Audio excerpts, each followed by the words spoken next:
The chamber was unusually quiet that morning. Cameras were rolling, journalists leaned forward with pens ready, and the public gallery was packed with citizens who sensed that something historic was about to unfold. The silence was broken when Senator John Neely Kennedy walked to the podium. His expression carried the weight of decades of service, but his eyes burned with conviction. What he was about to say, he warned, would change the way we look at ourselves as a nation, and maybe even as a world. From the very first words, the audience knew this was no ordinary speech. Kennedy didn't start with politics, nor did he recite numbers or charts. Instead, he began with the story. He spoke of a young boy he had met in rural Louisiana, a boy who lived in a trailer with holes in the floor, where rainwater seeped in during storms. The boy's father worked 2 jobs, and his mother walked miles just to buy groceries. Despite the hardships,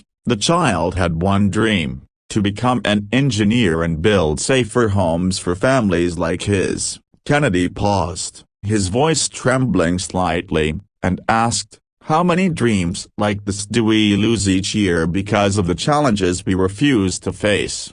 The chamber shifted uncomfortably. This wasn't about party lines anymore, it was about humanity. Then came the announcement. Senator Kennedy declared that he was introducing a sweeping national initiative, one that would direct billions toward education, infrastructure, and healthcare in forgotten communities. But this wasn't just about money, it was about values. Kennedy called it the Renewal Project, and he pledged his own political career to see it through. The impact was immediate. Some critics scoffed, calling it a political gamble. Others whispered that such sweeping change was impossible in a divided nation. But Kennedy pressed forward. He traveled to small towns and big cities alike, meeting not only with governors and mayors but with teachers, veterans, single mothers, and small business owners. Every handshake, every story, fueled his determination. One evening,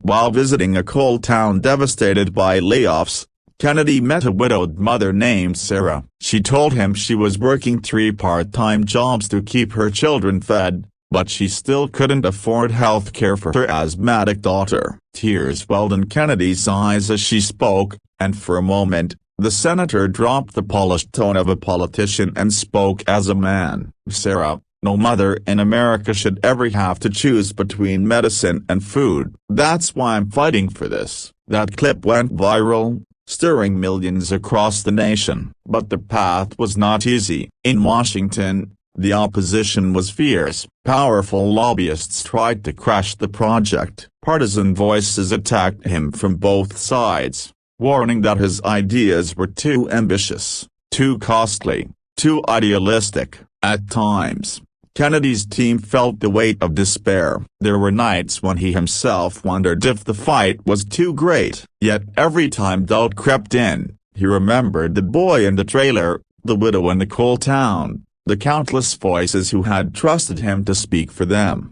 Slowly, momentum began to build. Ordinary citizens, farmers, truck drivers, nurses, students started writing letters, flooding offices with calls, and marching in support of the Renewal Project. The movement grew into something larger than Kennedy himself. It became a symbol of what America could achieve when people put aside division and chose compassion over conflict. Finally, after months of relentless struggle, the day came when the Senate would vote. The nation watched, holding its breath. One by one, senators cast their votes. The final tally was announced, and to the astonishment of many, the Renewal Project passed, not by a slim margin, but by a landslide. Applause erupted in the chamber. Some senators wiped tears from their eyes. When Kennedy returned to the podium, his voice was steady, but the emotion was unmistakable. "This is not my victory,"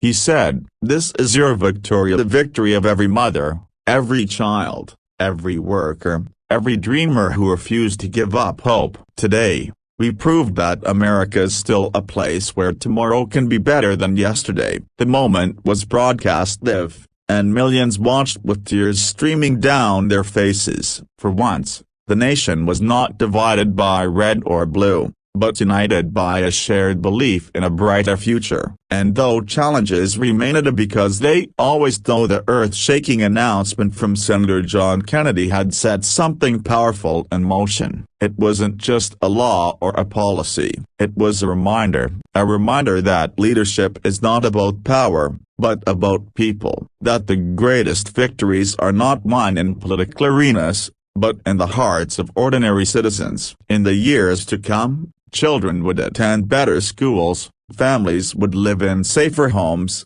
and struggling towns would rise again. But perhaps the greatest legacy of all was the spark Kennedy lit in a weary nation, the belief that when courage meets compassion, everything can change.